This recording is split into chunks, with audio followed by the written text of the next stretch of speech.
오늘도 이렇게 또 아주 활기찬 모습으로 새벽 예배 참석해서 은혜를 영광을 올리는 성도님들을 바라보며 하나님의 은혜가 이 자리에 함께 하심을 믿습니다. 오늘도 우리가 신명기 말씀을 통해서 하나님이 광야를 걷게 하신 이유에 대해서 생각을 해보며 하나님께서 우리들에게 때로는 줄이게 하시고 때로는 낮추심으로 말미암아 이루게 하시기 원하셨던 하나님의 뜻을 생각해 보려고 합니다. 오늘 성경을 보면 하나님께서 말씀합니다. 너희 하나님이 너를 낮추시고 또 때로는 줄이게도 하시고 또 네가 알지 못하는 내 조상들의 모든 것들 만나를 먹이신 이와 같은 일들을 깨닫게 하신 이유를 우리들에게 말씀해 주시고 계십니다. 우리 가끔가다 이런 생각을 가질 수 있습니다. 하나님이 나를 사랑하시는 건 분명한데 왜 나에게 이런 어려움도 있고 나에게 이렇게 견디지 못할 슬픔도 있고 왜 나는 받아들일 수 없는 삶에 사무치는 한도 있을까라는 생각을 할 수가 있습니다. 왜 하나님은 나를 사랑하신다고 하시면서 왜 나에게 이런 시련을 주시는가? 또 그 시련이 내가 생각하기엔 내가 견디기 너무 어려운데 하나님이 나에게 이런 시련을 주시는 이유는 무엇일까를 생각합니다. 우리 믿음의 길이라는 것은 이와 같은 질문에서 시작해서 그 질문에 대한 답을 찾아가는 과정이라고 말할 수 있습니다. 어느 날 우리가 이 세상을 떠날 때 모든 것이 하나님의 은혜였다라고 고백할 수 있는 것은 우리가 의문을 가졌던 그 답을 찾은 것을 말씀하고 있습니다. 이것은 마치 예수님께서 십자가에 못 박혀 죽으실 때 나의 하나님 어찌하여 나를 버리셨나이까 라고 절규하셨죠. 그러나 맨 마지막에는 뭐라고 하셨습니까? 다 이루었다 라고 하신 말과 일맥상통한 것이라고 볼 수 있습니다. 삶이라는 것은 모든 것이 의문입니다. 우리들에게 왜 의문이 생길까요? 우리들에게 의문이 생기는 것은 하나님과 우리와 생각하는 것과 생각하는 수준과 생각의 근원이 되는 능력의 근원이 다르기 때문입니다. 자, 말씀드렸죠. 이미 세상을 떠난 회당장 야이로의 딸에 대해서 예수님께서는 잔다라고 말씀하시고 사람들은 죽었다라고 말씀합니다. 왜 사람들은 죽었다라고 판단하고 예수님은 잔다라고 판단하셨을까요? 그것은 예수님은 죽은 자를 일으켜 세울 수 있기 때문에 사람이 죽은 것도 잠자는 것에 불과했던 것입니다. 왜 이런 생각의 차이가 날까요? 이런 생각의 차이가 나는 것은 근본적인 능력의 차이에서입니다. 사람은 죽으면 그걸로 끝이고 죽은 사람을 살릴 능력이 없어서 죽으면 끝입니다. 그러니까 사람의 논리로는 이거는 끝난 거야 라는 논리의 귀결이 이룰 수밖에 없습니다. 근데 예수님께서는 죽은 자를 살릴 수 있는 능력이 있기 때문에 이거는 자는 것에 불과해요. 그러니까 예수님의 논리로서는 당연히 이건 잠자는 거예요. 그러니까 사람과 예수님이 틀리잖아. 우리 인간과 하나님이 틀린 겁니다. 그러니까 우리 인간과 하나님은 근본적으로 창조주와 피조물로서 그 근본적인 능력이 틀리기 때문에 근본적으로 가지고 있는 논리가 틀릴 수밖에 없는 거예요. 왜 하나님과 우리의 생각은 틀릴까? 왜 하나님과 우리의 이해는 틀릴까? 왜 하나님의 호흡과 우리의 호흡은 틀릴까? 근본적인 능력의 차이에서 오는 겁니다. 그 능력은 뭐죠? 창조주의 능력, 그리고 피조물의 능력의 한계입니다. 그러니까 하나님과 우리의 관계를 파악하는데 가장 중요한 것은 하나님과 우리의 각각의 실존의 모습입니다. 우리는 피조물로서 우리 가지고 있는 생각이 틀리죠. 이렇게 생각할 수 있습니다. 아이가 생각하는 것하고 어른이 생각하는 것은 틀려요. 아이 때는 이해할 수 없었어요. 근데 어른이 되니까 이해한단 말이에요. 삶을 살아보니까 이해할 수 없는 것들이 이해되는 겁니다. 삶이라는 게 이렇구나. 그렇지, 사람들은 거짓말 할 수도 있지. 거짓말하는 게 아니라 자기가 말한 진실을 지킬 능력이 없었던 거야. 마음이 나쁜 것이 아니라 능력이 안 됐던 거야. 여기서부터 인간에 대한 자비와 연민의 마음이 일어나잖아. 저 사람이 나를 속였어, 저 사람이 나를 배반했어, 이렇게 생각하면 참 나쁘잖아요. 근데 저 사람이 나를 사랑하고 내게 약속을 지키고 싶어 했는데 그 능력이 없어서 또 굴절되고 또 넘어지고 약속 못 지키고 도망가고 배반하고 또 뒤에서 딴 얘기하고 정말 너무 능력이 안 되니까 가엾어. 이렇게 생각하면 우린 인생에 대한 보다 따뜻한 마음을 가질 수 있습니다. 저 사람들 어쩔 수 없이 그렇게 살아갈 수밖에 없어 라고 생각을 하면 우린 인생에 대한 기본적인 이해를 가질 수 있는 것입니다. 따라서 우리가 이해라는 것은 근본을 파악함으로 우리들에게 오는 것이 이해입니다. 그래서 우리의 삶 가운데 가장 중요한 것은 어떤 이해의 관점을 가지는가라는 것은 어떻게 내용을 파악하고 해석하느냐에 따라 달려지는 거죠. 내가 지금 어려워요. 내가 고통스러워요. 내가 병에 걸렸어요. 자, 그러면 나는 왜 병에 걸렸을까? 나는 왜 고통스러울까? 내는 어려울까? 왜 하나님은 나의 기도를 당장 들어주시지 않을까? 왜 이 상황을 하나님께서 멈추지 않으시는 것일까? 여러 가지 이와 같은 의문이 들 수 있단 말이에요. 그런데 그런 의문에 대한 답을 오늘 우리 하나님은 해주시고 계신 거죠. 내가 너희를 낮추고 너희를 배고프게 하고 줄이게 하고 그리고 너희에게 이와 같은 긴 고통의 세월을 주는 이유는 무엇인가? 결국 내가 너희에게 만나를 준 이유가 무엇인가? 사람이 떡으로만 살 것 아니라 하나님의 말씀으로 산다. 너희가 먹는 떡 만나는 떡만이 아니라 하나님의 말씀 자체요, 하나님 자체요, 하나님의 은혜 자체라는 겁니다. 즉 이들은 40년 땅 가면서 매일매일 하나님께서 만나를 주셨어요. 그 만나는 매일매일 하늘에서 비처럼 내려서 아침이면 아침 이슬처럼 맺혀 있었던 겁니다. 그러니까 하나님이 그 40년 동안 우리를 하루도 굶기지 않으셨어요. 그리고 안식일을 정해서 그날은 만나가 내리지 않았습니다. 그 전날은 두 호멜, 두 대박을 거두어도 썩어지지 않았어요. 그리고 다른 날은 그 대박을 한 대박 이상 가지고 오게 되면 그것은 다 썩어버렸단 말이에요. 그러니까 매일매일 하나님께서 먹여주시는 것이고 욕심을 품어도 소용이 없는 것이고, 그리고 뭐죠? 안식일을 위해서 준비한 것, 하나님의 나를 위해서 준비한 것은 썩지 않았어요. 즉 하나님을 위해서 너희가 준비하는 것은 너희들에게 썩지 않은 하나님의 귀한 축복이 되리라. 그리고 몸이 아픈 사람, 병자, 장애를 가진 사람, 이와 같은 사람들을 위해서 가져다 주기 위해서 갖고 온 것은 썩지 않았단 말이에요. 너희가 하나님의 선한 일을 하기 위해서인 것은 너희가 더 가져와도 썩지 아니하는 너희의 축복이다. 그리고 이것은 우리의 소유가 아니라 다른 사람에게 줄 수 있는 이와 같은 축복이에요. 하나님이 만나 하나를 가지고 이스라엘 백성들에게 그 모든 하나님의 뜻을 가르쳤던 것입니다. 하나님이 하시는 모든 섭리 속에는 다 하나님의 뜻이 주사되어 있는 거죠. 그러니까 우리들에게 이루어지는 것, 여러분 한번 생각해 보세요. 인간이 죽지 않으면 이 지구가 축복이 오겠습니까? 재앙이죠. 지금도 장수가 재앙이라는 시대가 돼가고 있잖아요. 왜냐하면 사람은 오래 살다 보면 생성과 소멸이 기본적인 진리입니다. 근데 어떻게 생성에서 소멸로 갈 수 있겠습니까? 우리는 소멸되는 게 진리예요. 소멸되는 게 축복입니다. 생성이 됐다 소멸이 되는 게 진리고 그 진리는 축복입니다. 근데 사람이 어떻게 생성에서 소멸로 갈 수 있겠습니까? 그러니까 생로병사, 그렇잖아요. 이제 나서 자라고 늙고 병들어서 죽는 겁니다. 그러니까 그것이 우리들에게 있어서 자연스러운 거예요. 여러분 그렇잖아요. 나뭇잎이 아주 잎이 조그맣게 이파리가 날 때 산에 가면요 매일매일 이파리가 조금씩 자라는 것이 눈에 보인단 말이에요. 그 이파리 자랄 때 보면 꽃보다 아름답잖아요. 그 조그마한 것들이 그리고 점점점 자라서 나뭇잎이 커지고 여름이 되면 울창해지고 가을이 되면 물들어서 그리고 떨어져서 어디론가 흘러서 거기서 썩어지고 그것이 또 다른 생명의 움도등으로 보탬이 되는 이와 같은 하나님의 놀라운 은혜의 섭리 세계 속에서 우리가 만약에 늙지 않고 우리가 만약에 죽지 않는다면 이 지구는 어떻게 되겠습니까? 맨날 싸워서 남을 죽여야 할 겁니다. 그래야지 이 지구상의 인구가 유지가 되고 그걸로 말미암아 살 수 있으니까 끊임없는 약육강식의 세계가 진행되게 될 겁니다. 하나님께서 자연스럽게 생로병사의 과정을 거쳐서 우리 인생을 소멸시키기에 이 세상에는 이와 같은 인생이 보존되고 존속될 수 있었던 거죠. 이런 것들을 생각하면 자연스럽게 우리는 모든 것들이 우리에게 다가오는 겁니다. 그래, 내가 나이 들어서 늙는구나. 내가 또 나이 들어서 병드는구나. 내가 또 건강하지만 또 병이 들었구나. 이래서 하나님께서 자연의 섭리를, 자연의 수계를, 즉 물의 수면의 높이를 맞추는 것처럼 하나님께서 맞추는, 이 하나님께서 중력의 원리 속에서요, 중력의 원리가 조금만 흐트러도 지구는 물바다가 될 거예요. 그런데 중력의 원리에서 적당하게 해수면을 조절하시기 때문에 이 지구는 유지되고 있는 거예요. 어떤 것 하나든지 하나님의 섭리가 작동되지 않는 게 없잖아요. 그렇잖아요. 우리가 잡아당기는 이와 같은 인력의 원리, 만약에 하나님께서 그걸 잘못하면 우리가 하늘로 딸려 올라갈 거란 말이야. 우리가 하늘로 날아갈 거란 말이야. 이런 것들 모든 거 우리는 지구에서 끌어당기는 힘이 있기 때문에 지금 여기 서 있을 수 있는 거지, 그렇지 않으면 하늘로 날아가 버릴 거란 말이야. 이런 모든 것을 생각할 때 결국 하나님의 뜻과 섭리 속에서 우리 인생은 이루어지고 있는 것이죠. 이와 같은 것들을 생각하면서 우리는 오늘도 하나님께 생각합니다. 하나님께서 우리를 낮추시고 하나님께서 우리를 줄이게 하시고 하나님께서 만나를 주신 이유는 사람이 떡으로만 살 것 아니라 하나님의 말씀으로 산다는 거예요. 그러니까 그것을 깨우쳐주기 위해서 하나님은 광야를 40년을 겪게 하셨던 겁니다.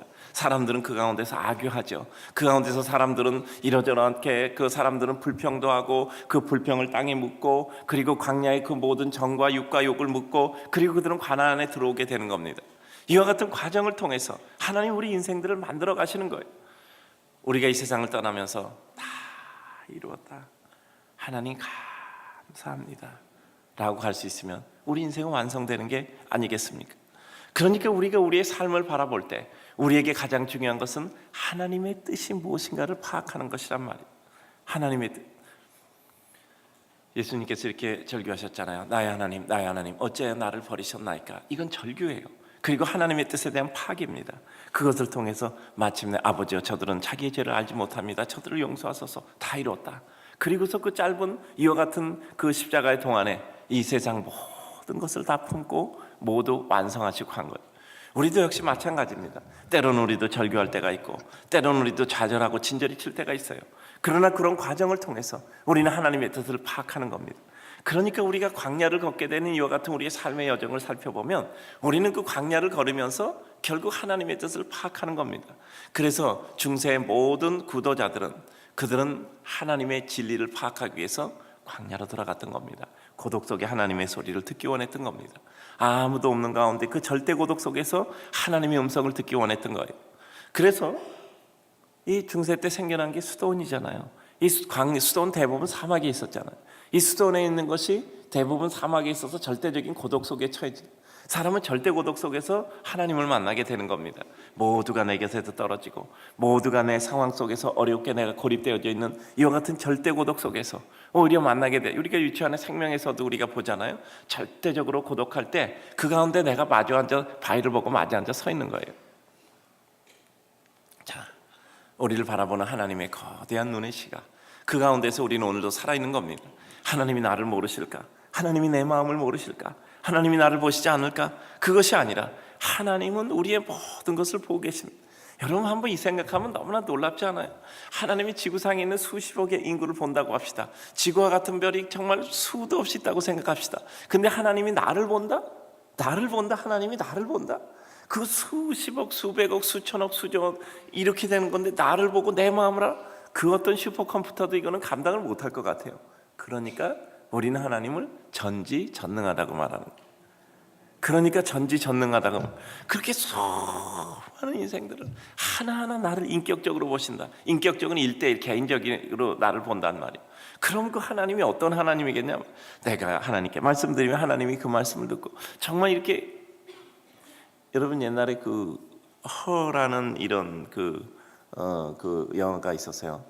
제가 저 잠깐 다는 못 보고 제가 잠깐 봤는데 보니까 뭐 이제 사람이 사랑에 실패하고 뭐 이러는데 그 컴퓨터하고 연결돼서 이제 그 뭐 얘기를 하는 거잖아요. 근데 그 충격이 있죠. 나중에 컴퓨터하고 이렇게 그 연결해서 이제 서로 이제 대화도 하고 이제 그러는데 나중에 보니까 자기하고 그렇게 대화하고 하는 그 컴퓨터가 자기만이 아니라 다른 사람하고도 하고 있는 거예요. 그 거기서 느꼈던 또 좌절들이 있잖아요. 그러나 하나님은 그렇지 않아요. 하나님은 그렇지 않아요. 우리 하나하나에 대해서 절대적인 겁니다. 제가 저희 교육자들에게 꼭 부탁하는 것이 있어요. 신방을 가서 누구를 만날 때 절대 다른 사람하고 전화를 하거나 다른 사람에 대한 얘기하지 마라. 전화도 받지 마라. 우리는 늘 여러 성도들을 만나고 있지만 그 만나는 그 시간에는 오직 그 한 분만을 위해서 그 시간이 존재하고 삶이 존재하는 거다. 늘 그렇게 말씀드려요. 그러니까 다른 집에 가서 절대 다른 얘기하지 말고 누구 다른 사람 얘기하지도 말고 혹시 전화 오면 받지도 말고 그 전화 와서 나중에 내려와서 그 전화 확인하면 된다. 꼭 그렇게 가르치거든요. 저는 대화 중에 어떤 사람 전화 받으면 굉장히 불쾌합니다. 저도 그 다른 사람하고 대화 중에 전화 안 받아요. 저는 저하고 대화하는데 누가 전화 받으면 불쾌해요. 저는 그래서 다른 사람하고 대화할 때 제가 어떤 전화가 와도 전화 안 받습니다. 그 사람 만나고 있는 동안은 그 사람하고만 전부여야 돼. 여러분들도 그러세요. 누구하고 대화하다 전화 받지 마세요. 만나고 있는 그 순간이 5분이 됐든 10분이 됐든 30분이 됐든 그 만나고 있는 사람에게는 모든 전력을 쏟으셔야 돼요. 우리는 그래서 하나님의 은혜 가운데 정말 하나님이 우리를 사랑하시는데 하나님이 전지전능하신 분이기 때문에 하나님은 전지전능하신 분이기 때문에 우리 하나하나를 다 개개별로 1대1로 만나신단 말이에요. 이런 생각하면 하나님께서 나를 모르실까? 나를 외면하실까? 나에 대해서 파악 못하실까가 아니에요. 우리가 하나님의 은혜 가운데 정말 주의 뜻을 바라보고 기대하고 소망한다는 것은 무엇일까를 생각하는 겁니다. 오늘도 주님을 사랑하는 우리 성도님들, 하나님의 은혜 가운데 하나님 나를 아신단 말이에요. 근데 나를 아시는데도 불구하고 하나님 왜 그러실까 하는 것이죠. 하나님 왜 그러실까? 하나님 왜 그러실까? 오늘 우리 주님을 사랑하는 성도님들, 우리는 전력을 다해서 그 하나님을 확신해야 돼요. 나를 아신 하나님, 나를 줄이게도 하시고 나를 낮추기도 하시고 나를 광야를 걷게도 하시고 또 뿐만 아니라 나에게 있어서도 하나님의 은혜 가운데 그 모든 것을 이루시는 사람이 떡으로만 사는 것이 아니라 하나님의 말씀으로 살아가는 것이야. 네가 지금 이 만나를 먹지만 이건 단순한 만나 먹는 음식이 아니라 이건 하나님의 은혜 자체야. 그래서 우리에게 깨트려 주시는 겁니다. 여러분, 하나님의 은혜 아니고 살 수 있겠습니까? 하나님의 은혜 아니고 살 수 있겠습니까? 한순간도 나를 지켜주시겠습니까? 한순간도 나를 방어할 수 있겠습니까? 우리는 모든 게 다 노출되어 있잖아요. 모든 게 다 노출돼, 병으로 노출되어 있고 사고로 노출되어 있고 가슴의 상처로 노출되어 있고 내 삶의 무능으로 노출되어 있고 모든 게 다 노출되어 있는 거란 말이에요. 그리고 우리가 아무리 신봉하는 것도 시간이 지나면 다 쇠해지잖아. 자신이 있던 것도요, 시간이 지나면 자신이 없어져요. 내가 그렇게 좋아하던 것도 시간이 지나면 나도 모르게 싫어질 수 있어요. 내 마음을 내가 지킬 수 있다고 생각하십니까? 내 마음을 내가 지킬 수 있다고 생각하십니까? 약속을 지켜야 되겠다고 생각하는데 그 약속을 깜빡 잊어버리기도 해요.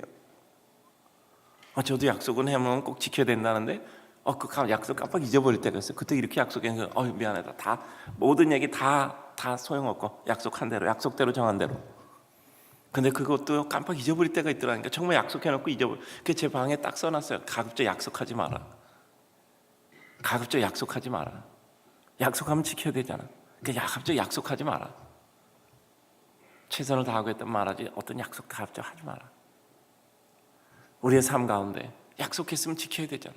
근데 우리도 모르게 그 약속을 잊어버려. 까맣게 잊어버려. 이런 우리의 한계 속에 하나님께서 역사하시는 거예요. 그럼 우리는 첫째 중요한 건 뭡니까? 그래, 하나님이 나에게 왜 이런 상황을 주실까? 하나님 왜 나를 낮추실까? 하나님 왜 나 광야를 걷게 하실까? 왜 하나님께서 나에게 이와 같이 줄이게 하실까? 그렇다면 하나님께서 어떤 뜻이 있겠지.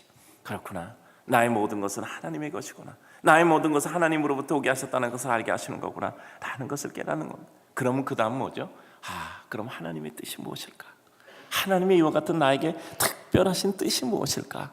나에게 왜 이런 어려움을 주고 나에게 왜 이런 고통을 주고 나에게 이런 질병을 주시는 이유는 무엇일까? 그러면 나는 어떤 준비를 해야 될 것인가? 그리고 나는 어떤 길을 가야 될 것인가? 이게 우리에게 가장 중요하잖아요. 나는 가나안을 향하여 끝까지 가야지, 아니면 나는 광야에 묻혀야지, 아니면 나는 무엇을 해야지, 아니면 나는 나를 통해서 그 다음에 이루어지는 모세가 여호수아를 통해서 했듯이 그 다음에 후계를 세워야지, 아니면 내 일을 부탁해서 뭘 해야지. 사람이 자아를 실현하는 가장 근본적인 생각이 왜인지 아십니까? 종족의 번식 능력 때문에 그래요. 종족 보존 능력 때문에 그래요. 그러니까 사람은요, 생물학적인 종족 보존의 능력뿐 아니라 모든 사회학적인 종족 보존의 본능이 있어요. 그러니까 내가 남에게 누구를 무엇을 가리킨다, 내가 남에게 무엇을 이렇게 진행한다라는 것도 자기 자신을 다 보존하고 싶어하는 이와 같은 마음이 근본적으로 있는 거예요. 그러니까 우리는 내 자식뿐 아니라 나의 사회학적인 인자를 가지고도 내 삶이 보존되기를 원하는 이와 같은 본능들이 있는 거예요. 그래서 내 의견을 다른 사람한테 얘기하는 겁니다. 내 생각을 다른 사람에게 설득시키고 싶어하는 거예요. 내가 가진 것을 보존시키고 싶어하는 겁니다. 내 후손을 보존시키고 싶어하는 것처럼 내 사회학적인 보존의 능력이 있는 거예요. 그러니까 우리는 하나님의 은혜 가운데, 그래, 내가 하나님의 사람이라면 내가 무엇으로 남을 것인가? 무엇으로 남는다는 건 뭐죠? 어떤 영향을 끼칠 것인가예요. 나는 어떻게 존재하고 있느냐예요. 내가 살아서 영향을 끼치고 있다는 건 나의 존재가 그대로 유지 보존된다는 거예요. 그래서 우리는 어떤 일이든지 하나님의 뜻 가운데 하나님 나라를 위해서 수고하고 애쓰는 겁니다. 교회에서도 사람들을 가리키기도 하고 또 우리 주일학생들을 가리키기도 하고 그들의 삶이 하나님이 실현되기를 원하고, 이런 모든 것이란 말이에요. 그러니까 우리는 이제 마음에 굳은 생각을 가져야 돼요. 자, 따라서 합시다. 내게 주어지는 모든 것들은 하나님의 어떤 분명한 뜻이 있습니다. 그 뜻이 무엇인가를 파악합니다. 나는 어떤 준비를 해야 될까를 파악합니다. 나는 무슨 일을 해야 될까를 파악합니다. 나는 어떤 길을 가야 할 것을 파악합니다. 결국 그겁니다. 우리 사랑하는 성도님들, 나는 어떤 길을 갈 것인가? 나는 어떤 길을 선택할 것인가? 그리고 나는 어떤 일을 할 것인가? 그리고 나는 그것을 위해서 무엇을 준비할 것인가? 그리고 나는 그 가운데 무엇을 기쁨이라고 삼을 것인가? 사람의 행복과 불행은 자기가 설정한 기쁨의 기준에 의해서 결정됩니다. 여러분, 오늘 새벽기도 나오는 거 아주 행복하시죠? 왜냐하면 새벽기도 나오면 행복하다고 스스로 설정이 나서 그래요. 새벽기도 나오는 거 너무 힘들어. 너무 힘들어. 난 새벽기도 나가기 싫어. 이렇게 생각했으면 이 자리에 나왔으면요 괴로운 거예요. 이 자리에 나와서 무슨 생각할지 알아요? 오늘 하루 종일 졸릴 텐데 이 생각만 하다고. 그렇잖아. 근데 오늘 무슨 생각하고 있죠? 기도를 들어주실 텐데 이런 생각하죠? 아멘 안 하는 사람 뭐예요? 그 나오다 보니까 나왔지. 자, 따라서 합시다. 오늘 기도를 들어주실 텐데. 그래요. 오늘 기도를 들어주실 이런 생각이. 사람의 기쁨은 자기가 설정한 의미에 따라서 결정되는 거예요. 내 기쁨이 뭔가라고 자기가 설정. 난 새벽기도 나가면 너무 기뻐. 새벽기도 나가면 너무 기뻐. 그렇잖아. 새벽기도 끝나고 집에 갈 때 다시는 안 나온다 이러고 갑니까? 다시는 안 나간다고 생각. 내일 또 나와야지. 내일 또 나와야지. 오늘 조금이라도 좀 일찍 자야지. 그런 생각이. 여러분 어저께 여기 다 행복하게 잘 지내다가 어저께 일찍 주무시고 아침에 일어나서 기분 좋다 이렇게 일어난 사람 몇 분이나 되세요? 그래도 어저께도 더 늦게까지 일하시고 무엇인가 분주하시다가 아침에 일어날 때 그래도 가야지 이런 마음 가지고 오신 거 아닙니까?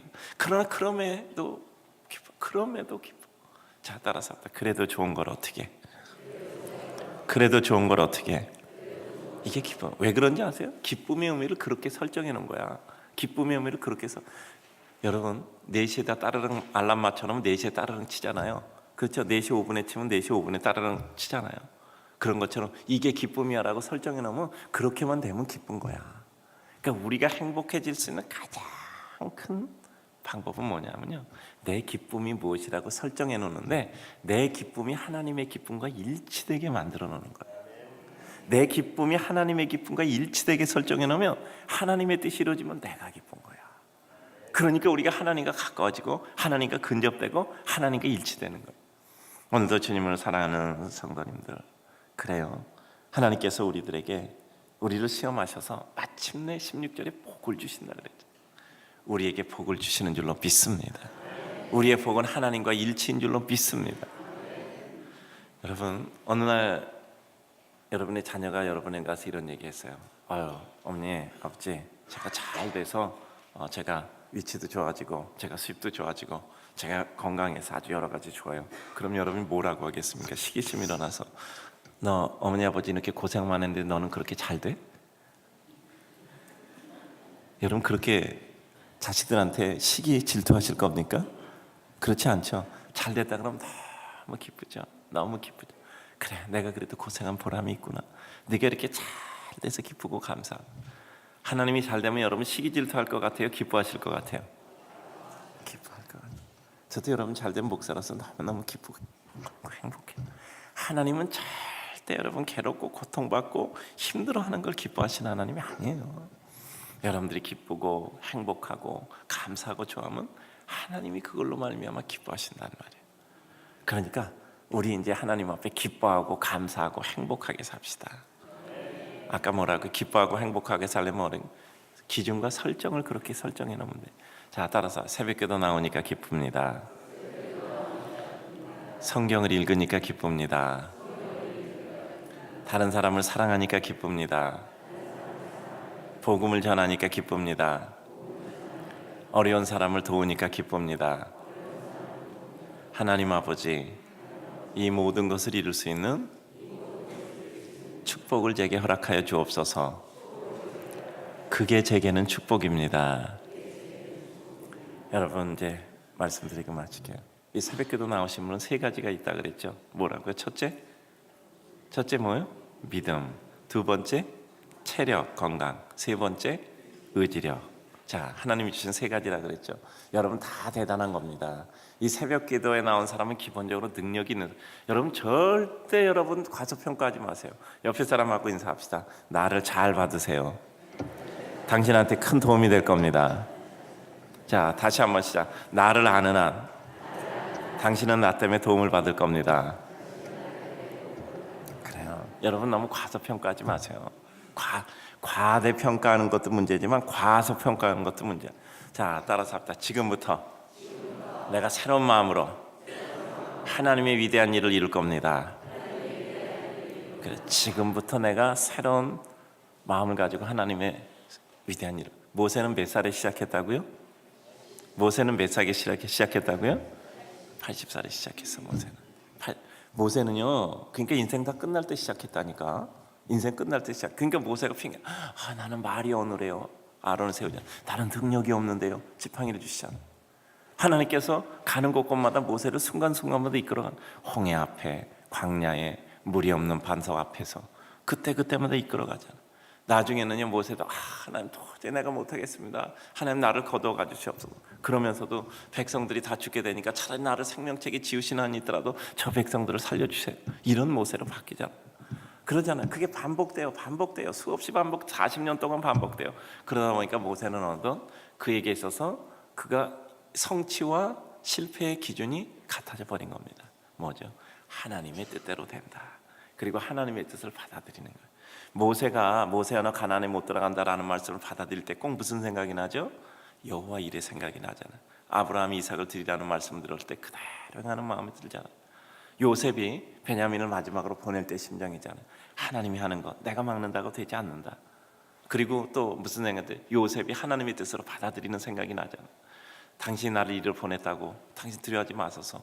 하나님께 나를 바로의 아비 삼고 많은 사람을 구원하기 위해서 하나님께서 나를 이리로 보낸 겁니다. 당신들은 내게 악을 행했지만 하나님은 그 악을 선으로 바꾸셨습니다. 따라서 합시다. 당신들은 내게 악을 행했지만 하나님은 그 악을 선으로 바꾸셨습니다.